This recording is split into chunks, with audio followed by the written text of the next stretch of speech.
Every football fan loves a redemption story. That moment when a player written off by everyone finally proves them wrong. In such a cutthroat world that is modern football, where wonder kids come and go every single season, Alexander Isak's story hits different. The teenager that everyone was calling the next Zlatan was just sitting on Dortmund's bench wanting it for the other players. And now he's destroying Premier League defenses week in and week out playing for Newcastle. He's scoring goals, he's breaking records, and he's making those same critics eat their words. So in this video we're going to be talking about Alexander Isak, how he got to the level that he was, but also the story and the journey that he went on, because this isn't just a comeback story, it's a reminder that talent never really dies. It just needs to be platformed right.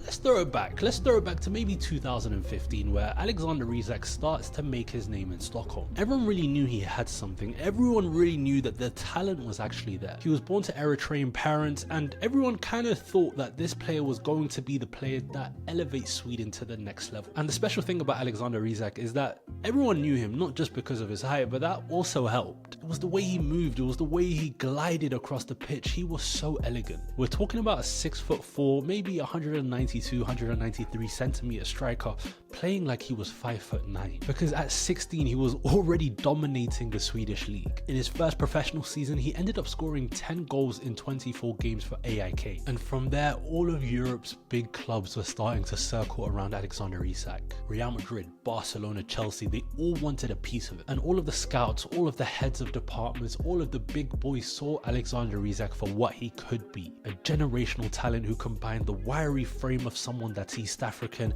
who combined Scandinavian power with South American flair. He was a one-of-one player. But with all of Europe's clubs circling around, it was Borussia Dortmund that made the move, 8.6 million euros in 2017. I mean, on paper this move was perfect for Alexander Isak. In the past they did it with Lewandowski, they did it with Aubameyang, later on they did it with Erling Haaland, they were currently doing it with Marco Reus. What could go wrong for Alexander Isak joining Borussia Dortmund? But reality had other plans, because at 17 years old he found himself behind the pecking order of Aubameyang and later Michy Batshuayi, two more established stars at their peak, especially in Pierre-Emerick Aubameyang. The Dortmund system, the Dortmund style of play, it really exposed Alexander Isak's weaknesses, and 5 Bundesliga appearances in 2 years speaks to that. When he didn't even make the Champions League squad in the 2017-18 season, a lot of people wondered, is Alexander Isak just hype? Is he just yet another wonder kid with a big name joining a big team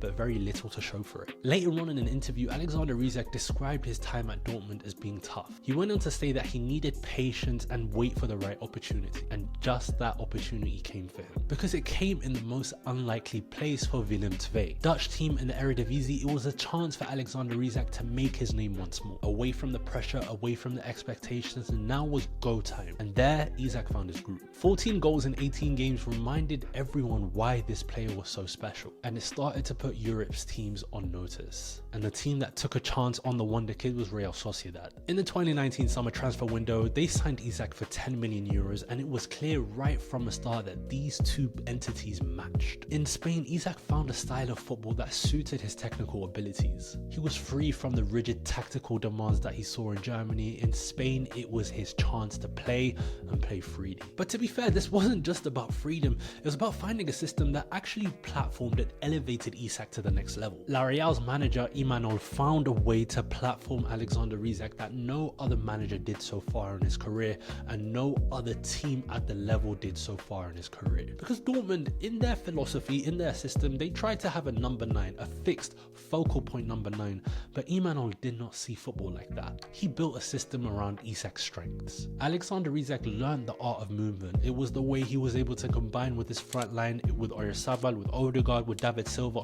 All of them played to Isak's strengths, because in those training sessions they focused on quick combinations, the kind of intricate play that would become synonymous with how he plays at Newcastle. Let's even think about the 2021 season. Alexander Isak was a masterpiece. 17 league goals tell only partially the story, but it was the way that he scored them which mattered. He scored against the likes of Real Madrid, Barcelona, and it was a chance for him to say, I'm the man for the big moments. Also, a hat-trick against Deportivo Alaves demonstrated his growing influence performance in that team, but it was in the Copa del Rey in the season prior that really elevated and put Isak's name on notice. He went on to score 2 goals and got an assist against Real Madrid. The semi-final saw him assist twice as well, and he was showing that he was more than just a finisher. So by the time Real Sociedad reached their first Copa del Rey final in 34 years, Isak became the complete forward. Because that final, albeit a year later against their fierce rivals Athletic Club, wasn't just about ending La Real's trophy drought. For Isak, it was personal validation. The failed wonder kid controlled the biggest game of his career.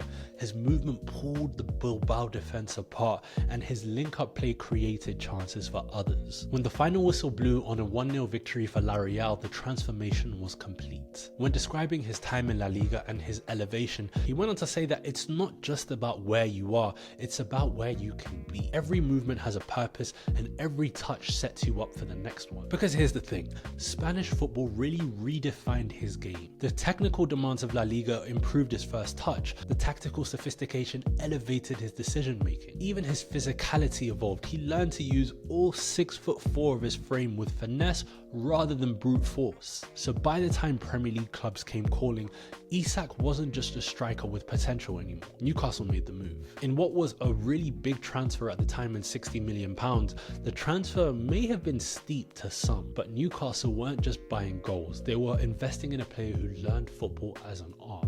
Because let's face it, when he did join the Premier League, everyone was skeptical. The Premier League's physicality, the pressure of the price tag, the weight of leading Newcastle's ambitious project having been taken over by the Saudi consortium. And we really got to see it in his first season. Even though he had a ton of injury problems, he still ended up managing to get 10 goals in 22 games. And the best part about it is that Eddie Howe saw something that others missed. Whilst, as I mentioned, some view Isak as a traditional number 9, Howe envisaged a complete forward who can completely transform Newcastle's attack. Because Eddie Howe asked Isak on a regular basis to drop into midfield to create the overload for the wingers to capitalize on the space. He wanted to create confusion in opposition defenses, and he wanted to create a dilemma for defenders. Follow Isak and leave space behind, or stay put and allow Isak to control from deep. And with Newcastle in the Champions League, the 23-24 season proved Eddie Howe right. 23 league goals only tell part of the story.